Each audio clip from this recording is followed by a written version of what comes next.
day mga people. Karon pauli dito guys. Papunta Tagwan. Talisay ba? Talisay City, Cebu.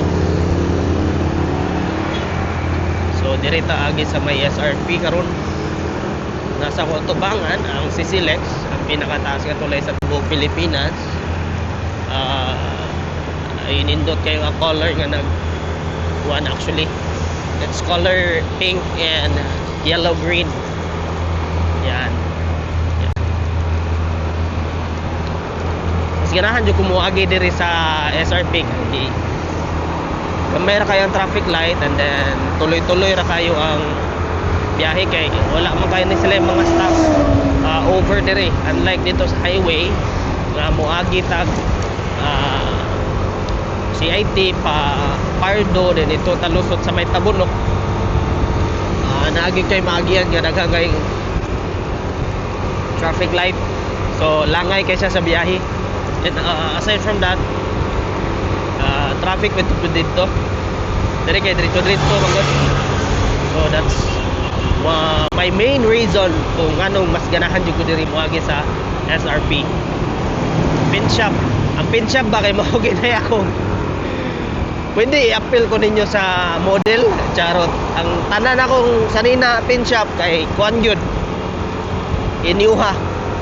Actually ang akong suoter ron sa pin shop ni siya. Dayon nagsugod na po ko og pamalit sa ilahang karsones. Ang tanan akong panlakaw nga ginasuot pirmi sa trabaho pangkuan hasta panglaag tanan-tanan pin shop gina siya. Brief na lang siguro ang wa. So soon pag-invest ko sa brief.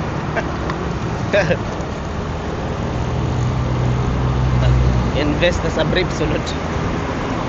So doon lang ta sa may SM City.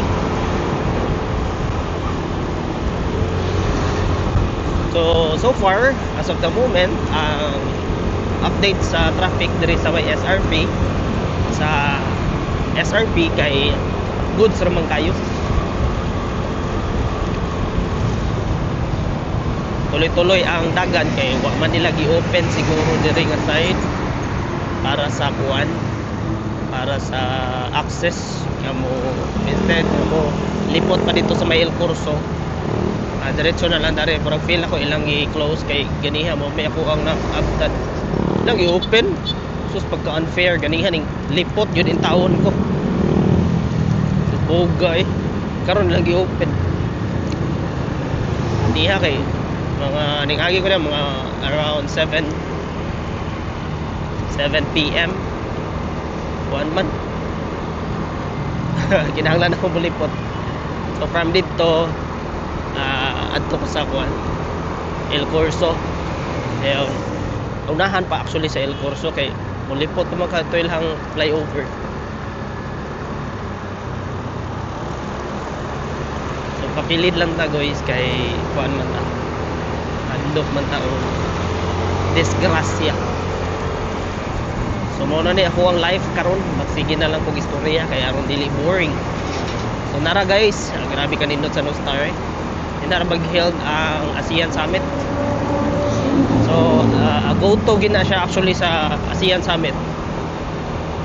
Wala ko remember, as far as I remember nga ay mga summit nga gi-held sa Cebu. Atong wala pa na natukod ang Nostar. Pero sukad natukod ang Nostar, kaduhan ako naka witness nga gi-held ang ASEAN Summit. So sa mga presidente sa Asia nagtapok diya last time. Nakalimot lang ko sa date pero kwanto siya. I think Wednesday, Thursday, Friday of one ganing last week man siguro to. Uwa ako na sayo. Iubo man ta guys eh. Oh, grabe luga silang motor ko tingog eh. Ako ang tingog. Ano mga ingani nga mga kuan, mga scenario kay mapraning ko kay basta makasabay ko og mga like mga sakyanan nga nagtingog og ilahang caliper, ang ilahang basta na something gatingog murag i-consider na hinuuna ko mga kuha may gatingog. Weird kayo karon ako. Weird kayo. Ano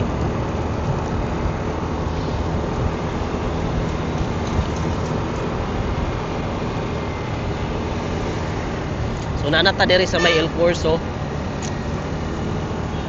Nagkanindot na pa ni El Corso guys kay ang ilahang mga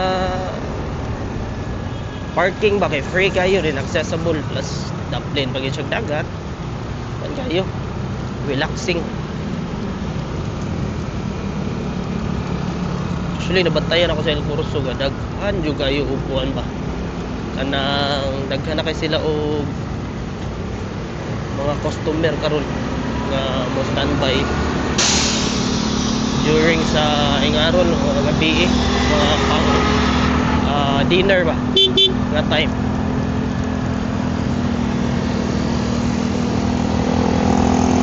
Muna El Corso so wagi rata kay you know man tawag kaon dayon nag-aim ko og 8 hours sleep.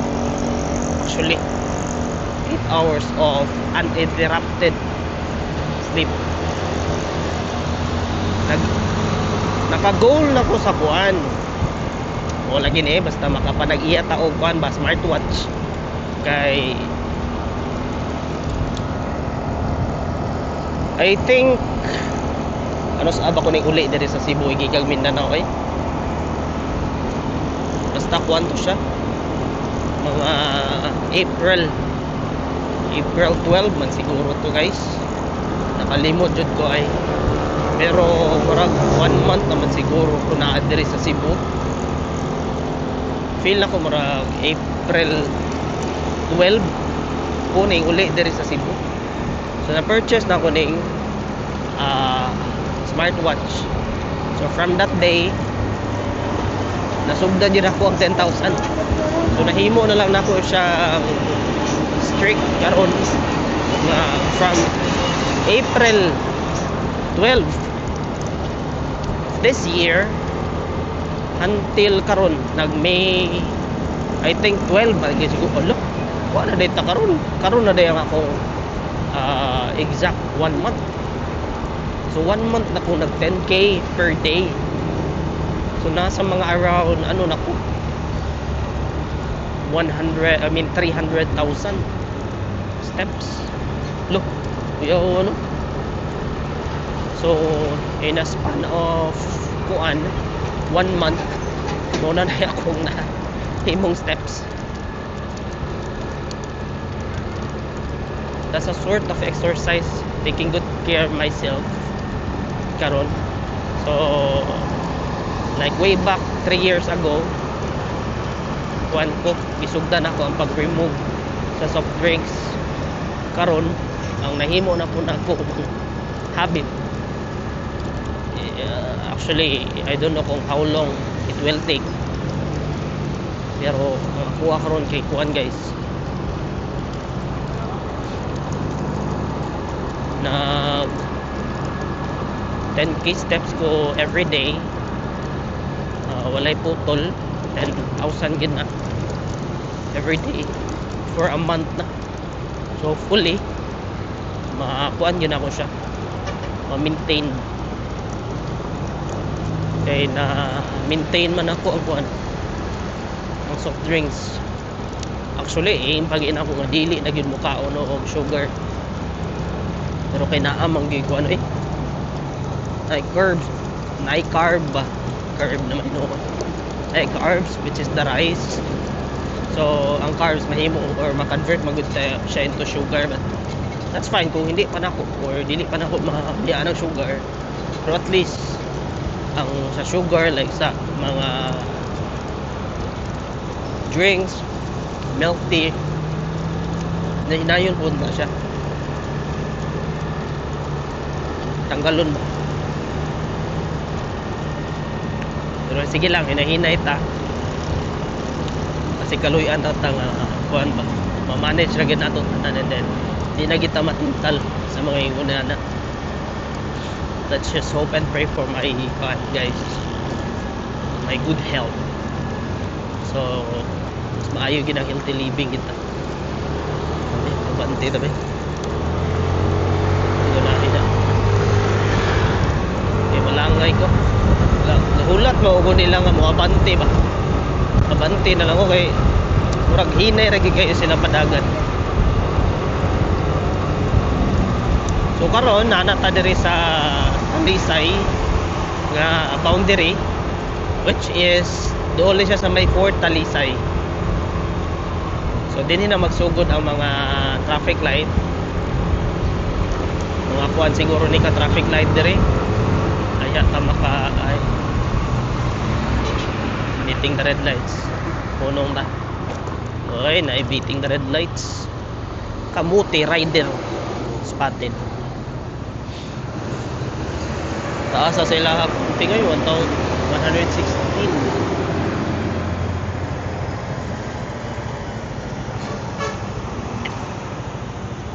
Ano?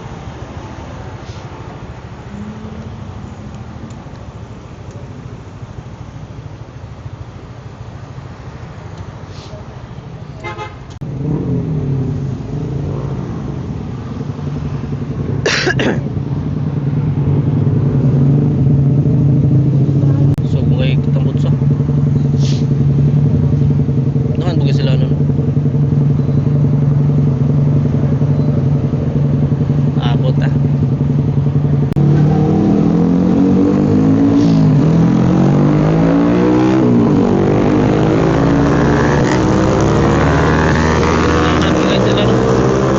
Open pipe ulo ako big bike pati anong yung open pipe wala ako ng preference, gusto silang ma-open pipe pero bawal nang i-open pipe. Ito kung magiging ano eh, pwede na gani yung aftermarket pero bawal ang kuan. Ang 99 decibels ra paubos ang pwede, dili mataas sa 99. Saba kay na inyong motor na nakasuway man sa guguan guys no, rambut lang ako nakasuway kong pakalkal sa untang butso, ako lang ibalik sa kuan basta o ganahan kuanan ko sa tingog. Although kuan siya kanang at least dili siya kuan kanang stock yun nga hilog na siya different or na siya lahi nga tunog ba, pero di ko ganahan sa baan ko langas. So di na ako magamit ng full potential sa motor kay inig pakusgan mo throttle ano mo paano mangod siya mukusog ang tingog ba, so mairita ko saka akong kabuhi o nang naka-decide ko balik tag stock ani kay para inig pigaon manggalin ato ang throttle. Di siya sabaan ko actually ano mga knife kuan ba mga open mga pipe sa kalkal gani pero uban ganahan kay ano ko na ilang preference, kanya-kanya matag preference o sa tinuod lang bawal yun ang kuan mga usog kayo nga mga pipe ba, real talk payagan na ganit nga mag aftermarket pero at least dito lang sa kuan yun ta 99 decibels paubos ba ang mga pipe.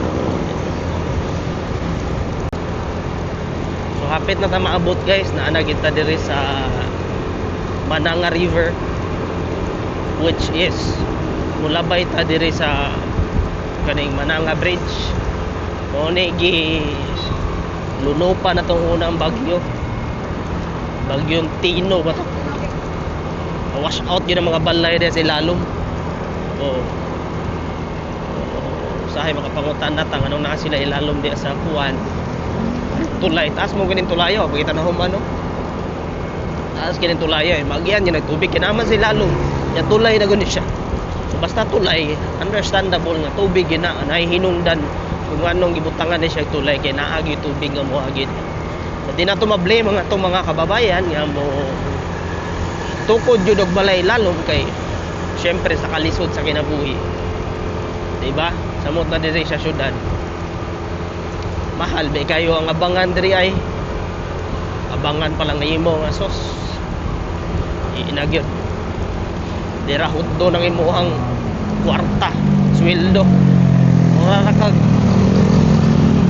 actually ang kanang sweldo nimong minimum 100 na para ra gina dili ka mamatay nya mo bayad pag balay ang buwan sa man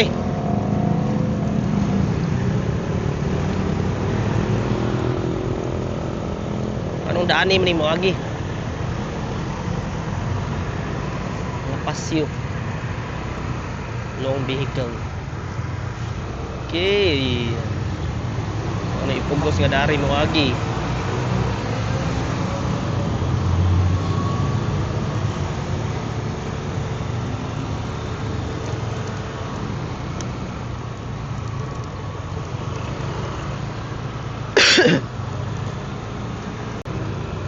mag-feel ako dani ra maguro na siya kaya namo kay bodega diri guys may bodega diri sa motor ayaw kuan huwag mong subukan masisira ang iyong life.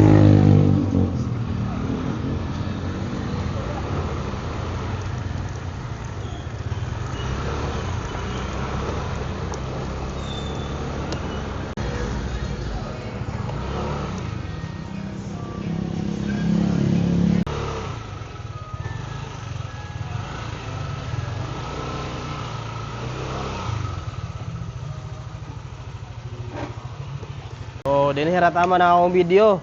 Salamat sa inyong pagsuporta guys. Peace out.